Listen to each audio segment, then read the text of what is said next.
बिस्मिल्लाहिर्रहमानिर्रहीम। अस्सलाम वालेकुम dear students, welcome to my YouTube channel. आज हम करेंगे एमटी 621 के टॉपिक 21 टू 24 को कवर। आई होप को पिछले टॉपिक्स आपको अच्छे से समझ आ गए होंगे। तो आज का हमारा टॉपिक है application of properties of field. हमने कुछ प्रॉपर्टीज़ पढ़नी है फील्ड की। फील्ड का पूरा टॉपिक हम ऑलरेडी कवर कर चुके हैं।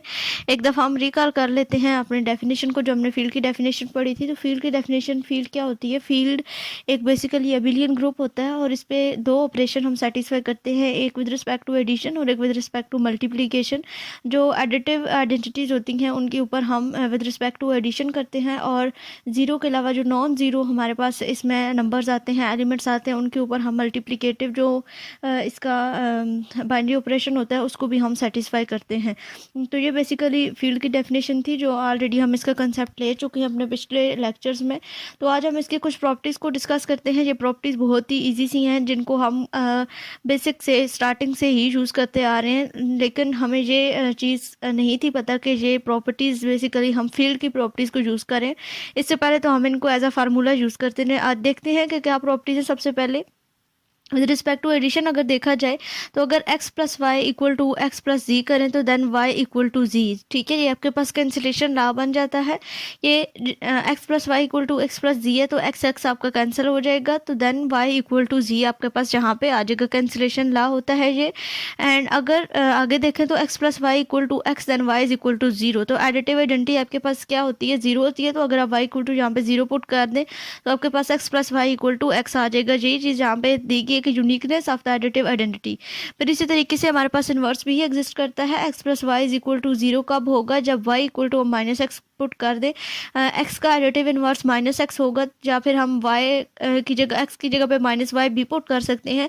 तो ये हमारे पास यूनिकनेस ऑफ एडिटिव इन्वर्स आ जाएगा। ठीक है, इसी तरह से हम माइनस इंटू माइनस एक्स करें तो हमारे पास वो क्या आता है? पॉजिटिव में एक्स आ जाता है। तो इसको प्रूव करते हैं। X plus y is equal to x plus z, then from the axiom of the field we have, यहाँ पे हमने क्या किया? y equal to zero plus y हमने लिया। अब हमने करना क्या है कि जो हमारे पास ये दी की है x plus y equal to x plus z, इसमें हम एसोसिएटिव लॉ को यूज़ करेंगे। हम एडिटिव इन्वर्स जो है साथ में यूज़ करें और एसोसिएटिव लॉ यूज़ करें।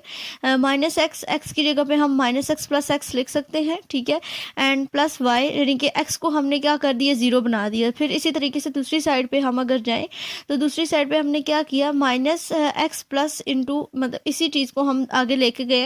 तो हमने क्या किया कि जो हमारी जो पैरेंथेसिस थी ये हमने नेक्स्ट पे ट्रांसफ़र कर दिए। ठीक है, माइनस एक्स आ जाएगा and plus into x plus y आ जाएगा। ठीक है, अब एक्स प्लस वाई को हमने रिप्लेस कर देना है हमने एक्स प्लस जी के साथ। ठीक है, ये हमारे पास गिवन था x plus y equal to x plus z. तो सेम हमने वही यहाँ पे स्टेप फॉलो किया। माइनस एक्स प्लस वाई की जगह पे हमारे पास आ जाएगा x plus z is equal to, अब दोबारा से हमने पैरेंथेसिस को पीछे अगर ले जाए, माइनस एक्स प्लस एक्स पे हम पैरेंथेसिस को ले गए, minus x plus x is equal plus z आ जाएगा इज इक्वल टू जीरो। अब माइनस एक्स प्लस एक्स जो है वो जीरो बन जाएगा, then z is equal to zero, then zero plus z is equal to हमारे पास क्या आ जाएगा?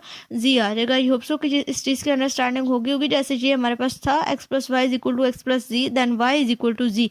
तो देन वाई की हमारे पास क्या वैल्यू आ जाएगी? वाई की वैल्यू हमारे पास आ जाएगी जी। ठीक है, तो आगे चलें। आगे हमने किया दिस प्रूफ है, ये जो हमारी ये वाली प्रॉपर्टी थी इसको हमने प्रूफ कर दिया। अगर हम z is equal to zero लें तो हमारे पास जो ये बी वाली प्रॉपर्टी है ये आ जाएगी। देन अगर हम z is equal to minus x लें तो हमारे पास जो है वो सी वाली प्रॉपर्टी आ जाएगी। ये आप खुद पुट करके चेक कीजिएगा। अगर हम minus x plus x is equal to zero लें with c, then minus x replace by given, अगर हम इसमें माइनस एक्स पुट करते हैं एक्स की जगह पे तो देन हमारे पास क्या आ जाएगा? यहाँ पे ये हमें जो डी वाली प्रॉपर्टी है इसको ये सेटिस्फाई कर देगा। आगे अगर विद रिस्पेक्ट टू मल्टीप्लिकेशन देखा जाए इसकी प्रपोजिशन को, जो हमारी फील्ड की प्रॉपर्टीज है, विद रिस्पेक्ट टू मल्टीप्लिकेशन देखा जाए तो ये भी सेम ऐसे ही होता है। अगर x not is equal to zero है then x y is equal to x y, then y is equal to z आ जाएगा। ठीक है, ये हमारे पास cancellation law. If x not is equal to zero and x y is equal to x है तो यहाँ पे वाई इक्वल टू हमने क्या किया? वन पुट किया। मल्टीप्लिकेटिव आइडेंटिटी हमारे पास क्या होती है? वन होती है। वाई की जगह पे वन पुट किया तो आगे स्टेटमेंट दी गई कि uniqueness of the multiplicative identity. फिर इसी तरीके से हमारे पास इन्वर्स भी एग्जिस्ट करता है। तो यहाँ पे if x is not is equal to y and x y equal to one, तो x y equal to one कैसे आएगा, जब वाई इक्वल टू हम वन ओवर एक्स पुट करेंगे। एक्स का मल्टीप्लिकेटिव इन्वर्स क्या होगा, ये हमारे पास होगा वन ओवर एक्स। यहाँ पे एडिटिव इन्वर्स ही लिखा गया जो कि बाय मिस्टेक है शायद। तो यूनिकनेस ऑफ मल्टीप्लिकेटिव इन्वर्स यहाँ पे हमारा आएगा, तो देन वाई इक्वल टू हमारे पास क्या आ जाएगा, वन आ जाएगा। If x not is equal to zero then one into one over x is equal to हमारे पास क्या आ जाएगा, एक्स आ जाएगा। ठीक है, इसी तरीके से आगे पर प्रपोजिशन है एक और, if the field axiom implies the following statement for any x y z belong to F, then zero x is equal to हमारे पास क्या आएगा, जीरो आएगा। If x is not is equal to zero है and y भी not is equal to zero है, तो then उन दोनों का प्रोडक्ट भी हमारे पास क्या आ जाएगा, not is equal to zero आ जाएगा। इफ हम मल्टीप्लाई करें माइनस एक्स इंटू वाई को and minus into x y को, तो हमारे पास क्या आ जाएगा, एक्स इंटू माइनस। मतलब हम इसको रिप्लेस करके भी लिख सकते हैं, आंसर दोनों का सेम आएगा। माइनस थ्री को टू के साथ मल्टीप्लाई करें या टू को माइनस थ्री के साथ मल्टीप्लाई करें, आंसर हमारा माइनस सिक्स ही आएगा। सेम इसी तरह से अगर हमारे पास दो नेगेटिव हों तो नेगेटिव को नेगेटिव के साथ मल्टीप्लाई करेंगे तो वो हमारे पास पॉजिटिव में आंसर आ जाएगा। फिर कहते हैं multiplicative properties of the real number such that as a relation, ये हमारे पास रिलेशन है, ये हम स्टार्टिंग से पढ़ते आ रहे हैं। ये फार्मूलाज ए प्लस बी का whole square is equal to a square plus two a b plus b का स्क्वायर। तो ये बेसिकली क्या है, ये फील्ड की प्रॉपर्टीज हैं। ए और बी को भी दियर रियल नंबर है, तो रियल नंबर्स को यूज़ करते हुए हम इनको जो है वो सॉल्व कर सकते हैं। फिर इसी तरीके से अगर हम इन दोनों को मल्टीप्लाई करें तो हमारे पास ये स्टेटमेंट आती है where a b c d are the real number. फिर इसी तरह से हम ये जो इन्वर्स वगैरह लिखे हुए minus one equal to minus one into a, इस तरह भी हम लिख सकते हैं, इंटू माइनस बी को माइनस ए इंटू बी, और आंसर हमारे पास माइनस ए बी ही इसका आएगा। फिर इसी तरीके से ए ओवर बी प्लस सी ओवर डी, ये आप फर्स्ट ईयर में भी ये इसी तरह का एक एक्सरसाइज 1.1 है, उसमें भी ये इस तरह की प्रॉपर्टीज़ को हमने प्रूफ किया था। तो ये बेसिकली क्या है, ये हमारे पास फील्ड की प्रॉपर्टीज़ हैं जिनको हम जो है वो यूज़ करते आ रहे हैं। आगे देखें तो ये हमारे पास क्या है, all follows from the axiom of the field. तो ये सारी जो प्रॉपर्टीज़ हैं, ये हमने जो प्रॉपर्टीज़ देखी, मल्टीप्लिकेटिव प्रॉपर्टीज़ देखी रियल नंबर की, ये भी फील्ड की एक्सियम्स को जो है वो फॉलो करती हैं। फिर आगे आपका एक थ्योरम है, ये इतना इंपॉर्टेंट नहीं है, इसका जस्ट आप ना देख लें, एक दफ़ा इसकी स्टेटमेंट देख लें। For every real x is greater than zero and for every integer n is greater than zero there is one and only one positive real y such that y n is equal to x. यानी कि कोई भी power में और real number दिए गए हों, तो जब रियल नंबर्स होंगे तो रियल को जब हम रियल के साथ मल्टीप्लाई करेंगे, ऐड करेंगे या उनके ऊपर कोई भी ऑपरेशन परफॉर्म करेंगे, तो हमारे पास ऑब्वियसली वो रियल नंबर ही आएगा। फिर इसी तरह से आगे अगर हम देखें तो इसका प्रूफ है, the uniqueness is clear since if there are two positive number y one and y two, then जहाँ पे अब दो नंबर जो है वो लेट कर लिए गए, फिर इसका सुप्रीमम और इन्फीमम लिखा गया है एंड एट द एंड जो है वो यहाँ पे कोई कांस्टेंट भी लेट किया गया है और कांस्टेंट की वैल्यू पुट की गई है। ये आप जो है वो इसकी स्टेटमेंट को देख लीजिए, एज अ ऑब्जेक्टिव के लिहाज से आपकी इंपॉर्टेंट स्टेटमेंट है।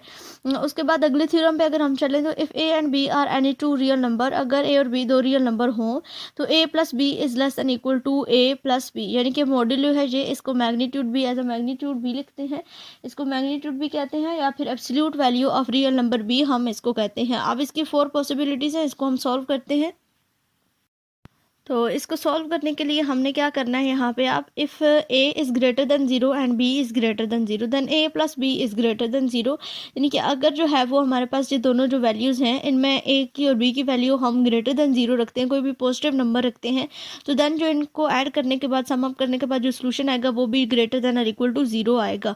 फिर इसी तरीके से अगर इनका मॉड्यूलो जो है वो, इसको हम इस तरीके से डिस्क्राइब कर सकते हैं, इसकी इनइक्वालिटी को चेंज कर सकते हैं हम, ए प्लस बी का whole magnitude is equal to a magnitude plus b magnitude, इस तरीके से हम इसको लिख सकते हैं। अगर सेकंड में कहते हैं कि if a is less than zero, less than और इक्वल टू जीरो, कोई भी नेगेटिव वैल्यू या फिर जीरो है, इसी तरीके से बी भी लेस देन जीरो है, तो उनका जो आंसर आएगा वो भी क्या आएगा, लेस देन हमारे पास जीरो ही आएगा।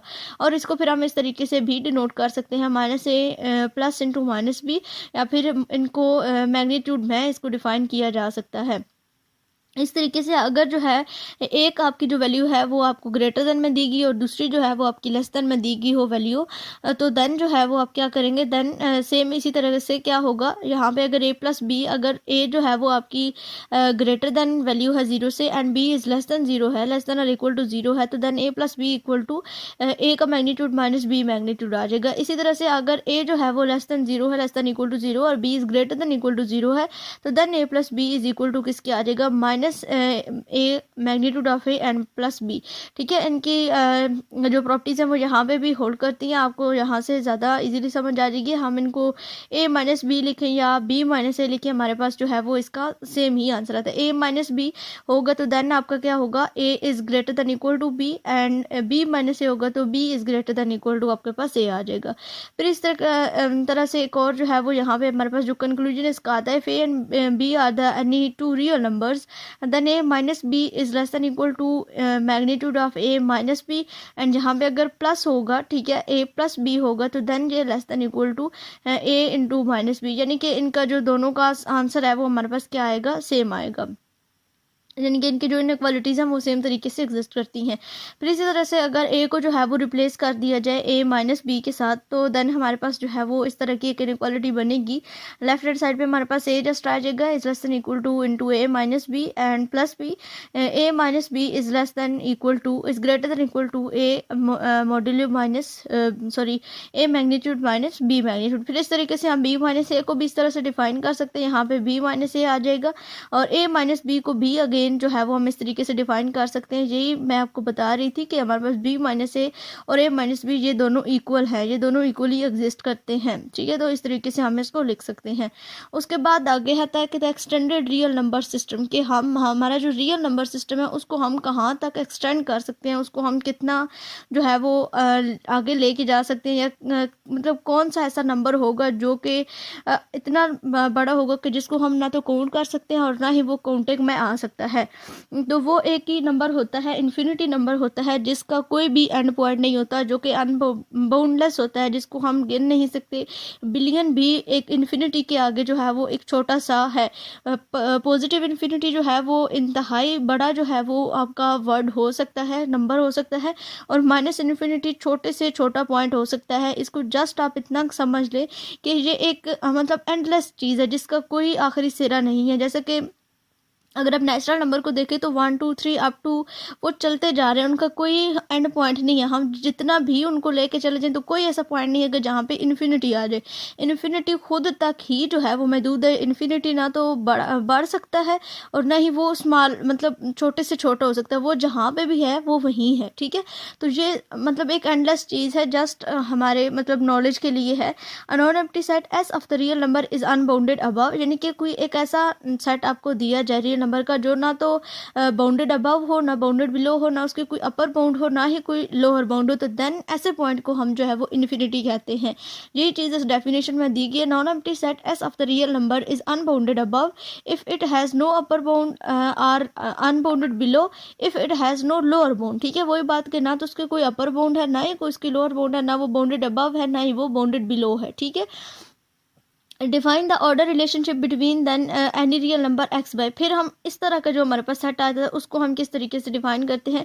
Minus infinity is less then x and x is less then infinity. Infinity and minus infinity point at infinity. ठीक है, यानी एक इन्फिनिटी के ऊपर जो इस तरह के पॉइंट हमारे पास आते हैं। आगे अगर देखें, if S is a non empty set of reals we write as supremum of S is equal to infinity. यानी नॉन एम्प्टी एक सेट है रियल नंबर्स का, तो वहाँ पे सुप्रीमम जो है वो क्या एग्जिस्ट करेगा, डोंट नो। ठीक है, इन्फिनिटी टर्म्स तक इसको हम लिख सकते हैं। S is unbounded above, it's mean कि एस जो है वो आपका अनबाउंडेड अबव है, तो उसका जो इन्फिमम पॉइंट होगा वो क्या होगा, माइनस इन्फिनिटी होगा। हम नहीं जानते कि क्या पॉइंट होगा, माइनस इन्फिनिटी। और जितने भी टर्म्स उसको तक हम लेके जा सके, वो एक तो नॉन एम्प्टी सेट है। नॉन एम्प्टी सेट है तो फिर उसका सुप्रीमम क्या होगा, उसका इन्फिमम क्या होगा, वो बाउंडेड अबव भी नहीं है, बाउंडेड बिलो भी नहीं है, तो हमारे पास जो पॉइंट आता है वो हमारे पास क्या आता है, इन्फिनिटी टर्म्स तक आता है। एस इज बाउंडेड बिलो, अगर जो है वो एस इज बाउंडेड बिलो है, if S is equal to x is less than 2 है, तो यहाँ पे जो इसका सुप्रीमम होगा वो तो 2 होगा, लेकिन जो इसका इन्फीमम है हम नहीं जानते कि इन्फीमम इसका क्या है, तो जो वो माइनस इन्फिनिटी टर्म तक एग्जिस्ट करता है। फिर इसी तरीके से यहाँ पे अगर देखें तो यहाँ पे हमें छोटी वैल्यू दी गई है। ठीक है, तो जो इसका इन्फीमम है वो हमारे पास -2 आएगा, और इसका जो सुप्रीमम है वो लार्ज वैल्यू होती है, तो वो हमारे पास इन्फिनिटी टर्म तक आएगा। हम नहीं जानते कि उसका जो सुप्रीमम होगा वो कितनी बड़ी वैल्यू हो सकती है। If set is if S is a set of all integers, अगर जो है वो एस जो सेट है वो इंटीजर्स का सेट है, तो इंटीजर्स माइनस भी होते हैं और पॉजिटिव भी होते हैं, ठीक है, दोनों नंबर्स होते हैं, तो वो अप टू मतलब चलते रहते हैं, उनका कोई एंड पॉइंट नहीं होता, तो उनको भी जो है वो हम उनका सुप्रीमम और इन्फीमम जो डिफाइन किया जा सकता है वो इन्फिनिटी टर्म्स तक किया जा सकता है, ठीक है। We must define arithmetic operations with positive and negative infinity, ये कुछ ऑपरेशंस जो है वो दिए गए, इनको भी डिफाइन किया रियल नंबर में। अगर इनको पॉजिटिव में देखा जाए तो अगर A plus infinity and infinity plus A किया जाए तो हमारे पास इन्फिनिटी आंसर आता है। अगर इनको माइनस किया जाए तो देन हमारे पास माइनस इन्फिनिटी आता है। जब इसको हम डिवाइड करेंगे तो डिवाइड करने के बाद हमारे पास जो आंसर आता है इन्फिनिटी का वो हमारे पास 0 आता है। अगर ए जो है वो लेस देन है ग्रेटर देन है 0 के, तो देन फिर भी कोई फ़र्क नहीं पड़ता कितना ग्रेटर देन है, कितना ग्रेटर देन होगा हम उसको गिन सकते हैं, हमें पता है कि कितना ग्रेटर है। बट इन्फिनिटी इतना बड़ा नंबर हो सकता है या इतना छोटा नंबर हो सकता है जिसका कोई एंड पॉइंट है ही नहीं, तो देन हम जो है वो उसको पॉजिटिव इन्फिनिटी या नेगेटिव इन्फिनिटी ही लिखेंगे। अगर वो लेस देन 0 है तो देन भी कोई फ़र्क नहीं पड़ता कि कितना लेस देन है 0 से।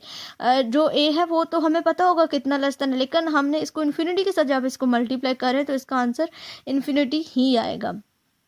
ओके अगर हम इन्फिनिटी को इन्फिनिटी में ऐड करें या इन्फिनिटी को इन्फिनिटी के साथ मल्टीप्लाई करें या माइनस इन्फिनिटी को माइनस इन्फिनिटी के साथ मल्टीप्लाई करें तो हमारे पास आंसर क्या आता है, इन्फिनिटी आता है। फिर इसी तरीके से हम माइनस इन्फिनिटी को माइनस इन्फिनिटी में ऐड करें या इन्फिनिटी को माइनस इन्फिनिटी के साथ मल्टीप्लाई करें या फिर माइनस इन्फिनिटी को इन्फिनिटी के साथ करें तो हमारे पास आंसर क्या आता है, माइनस इन्फिनिटी, और इसका मॉड्यूलो भी जो है वो हमारे पास क्या आता है, इन्फिनिटी आता है। It is not useful to define infinity minus infinity 0 dot infinity and infinity over infinity and 0 over 0, यानी कि कुछ ये जो चीज़ें हैं ये मैथमेटिक्स में एग्जिस्ट नहीं करती। आपने देखा होगा कि division bye 0 is not possible in mathematics. और इसी तरह से इन्फिनिटी को इन्फिनिटी पे भी हम डिवाइड नहीं कर सकते, हम 0 को इन्फिनिटी के साथ मल्टीप्लाई नहीं कर सकते, हम इन्फिनिटी में से इन्फिनिटी को माइनस नहीं कर सकते, ये मैथ एरर आ जाता है। आप इसको कैलकुलेटर में भी यूज़ करके देख सकते हैं, आपके पास डेफिनेशन में मैथ एरर लिखा हुआ आ जाएगा।